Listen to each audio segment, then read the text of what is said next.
Welcome to this explainer. Look, if you've ever sat there watching your laptop sound literally like a jet engine taking off, while it takes 4 excruciating minutes to open an assembly, well, an assembly that a properly configured machine could open in 20 seconds, yeah, you're in exactly the right place. Today, we're demystifying exactly what hardware Catia actually demands. We're going to look past all those flashy marketing numbers and focus on the real-world metrics that dictate your day-to-day workflow. So will a $4,000 flagship gaming laptop run Catia flawlessly? It's honestly the most common trap buyers fall into. You see this top-tier gaming rig with a massive price tag, and you just assume it's going to absolutely crush any engineering software you throw at it. But surprise, the answer to this is actually no. In fact, depending on what you're doing, that high-end consumer machine might actually bottleneck your productivity. You see, Catia is built with a very unique architecture, and optimizing for it, well, it requires us to completely rethink standard hardware logic. Okay, let's dive into this. Here is our roadmap for today. 1. Why Catia is picky. 2. Specs that actually matter. 3. The Pro laptop heavyweights. 4. Wildcards and budget picks. And number 5. Mistakes you must avoid. Alright, kicking things off with section 1. Why Catia is picky. Let's talk hardware principles. And this brilliantly illustrates one of the absolute biggest misconceptions out there. When you're actively modeling, dragging a sketch, updating a feature, letting the spec tree rebuild, Catia is leaning almost entirely on just one single CPU core at a time. The geometry kernel simply isn't parallel. This means a processor like the Intel Core Ultra 9 28HX, which boosts up to a blazing 5.5 GHz on a couple of cores, is going to feel dramatically snappier and way more alive than some sluggish 32-core beast that wins every multi-core benchmark on the internet. Those extra cores, they really only become necessary the second you start meshing, or running finite element analysis, or computational fluid dynamics solves in Simulia, or doing photorealistic rendering. So bottom line, if you model and draft all day, you've got to chase that clock speed first. Moving on to section 2, specs that actually matter, beyond the marketing. Now, what's really interesting about this data drop is it proves just how much drivers matter in the Catia viewport. Take a really close look at these numbers. The mid-tier certified RTX Pro 3000 scores 122.7 on the SpecViewPerf Catia 06 benchmark.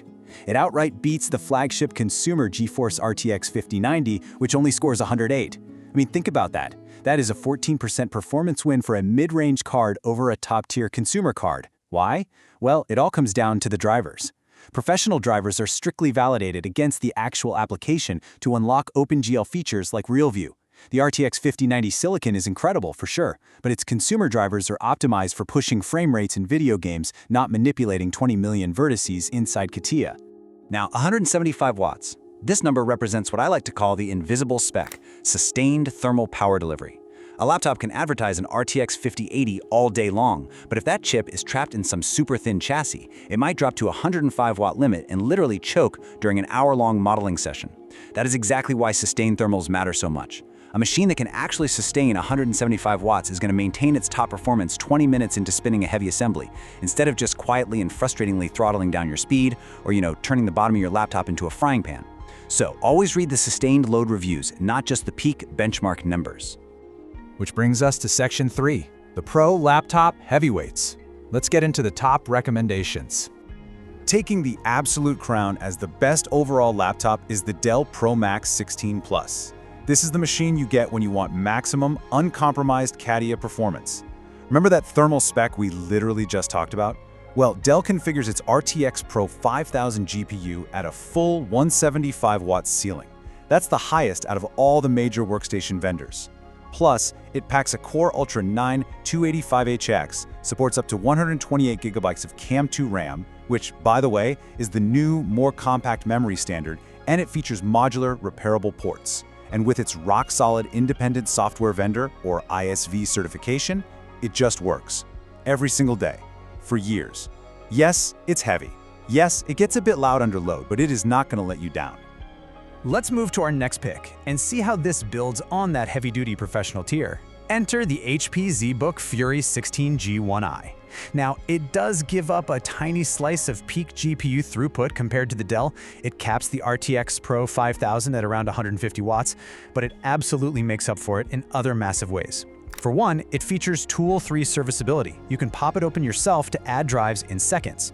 And it ships with a 3-year standard warranty right out of the box, which is just incredible peace of mind when this machine is literally how you earn your living. But its real claim to fame? That's what's hiding inside. 256 gigabytes. This right here is the HP ZBook's ultimate trump card. It allows you to expand your RAM across 4 SODIMM slots up to a staggering 256 gigs. Now, if your Catia work never touches simulation, you're never going to need this. But if you're doing CFD runs, heavy Simula solves, or you're dealing with enormous 100,000 part assemblies, simulation workloads will just eat memory for breakfast. Having a solve die on you at 92% because you ran out of memory right on a deadline, it's a total nightmare. This machine ensures that simply never happen. But hey, not everyone wants to lug a heavy brick through airport security, right? So for the traveling engineer, we have the Lenovo ThinkPad P1 Gen 8. Coming in at a remarkably light 4 pounds, it's a genuinely ISV certified portable workstation with this absolutely gorgeous 3.2K tandem OLED screen. And amazingly for its size, it uses CAM2 memory that's fully upgradable up to 64 gigabytes. The trade-off here, it maxes out at an RTX Pro 2000 GPU with 8 gigs of VRAM, so it's not really meant for those massive simulations. But for drafting parts and handling mid-size assemblies on the go, it's an absolute dream. All right, Section 4, Wildcards and budget picks. Let's look at some crossovers and options for students.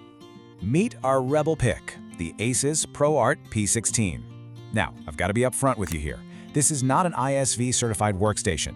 It runs on a consumer Ryzen AI 9 HX370 processor and a GeForce RTX 5090 laptop GPU. But for the independent freelancer who renders video or does visualization just as much as they model in Catia, it is exceptional. You get a mind-blowing 1600 nit factory-calibrated display and 24 gigs of consumer VRAM, which just provides immense rendering horsepower. Just keep in mind, you are trading away official CAD vendor support for that raw power. And if you are a student currently learning Catia, please hear me out on this. You do not need to spend $5,000. You really don't need corporate ISV certification to pass your coursework. The Lenovo Legion 5i, running an RTX 5060 and 32 gigs of upgradable RAM, runs you around $1,570. And critically, it has a cooling system that actually sustains load rather than just completely collapsing after 2 minutes.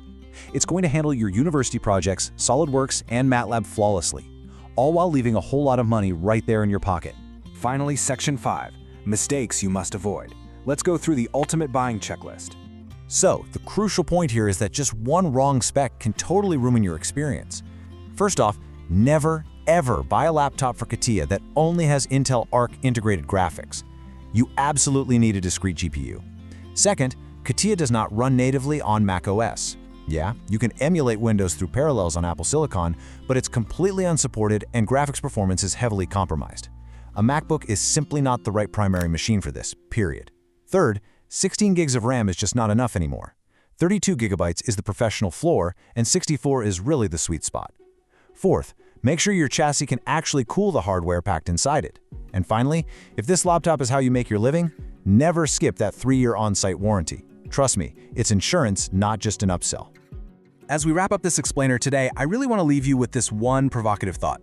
Is your laptop limiting your speed, or is your software limiting your laptop? When your daily work feels slow, it's so easy to just assume you need to throw more money at the most expensive consumer specs on the market. But as we've seen today, buying a 32-core processor or some uncertified flagship GPU might actually mean the software limits your laptop's potential.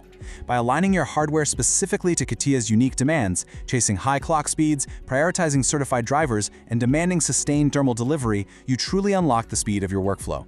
So make the smart choice, optimize for the right metrics, and let your laptop empower your engineering, not bottleneck it. Thanks for hanging out with me today.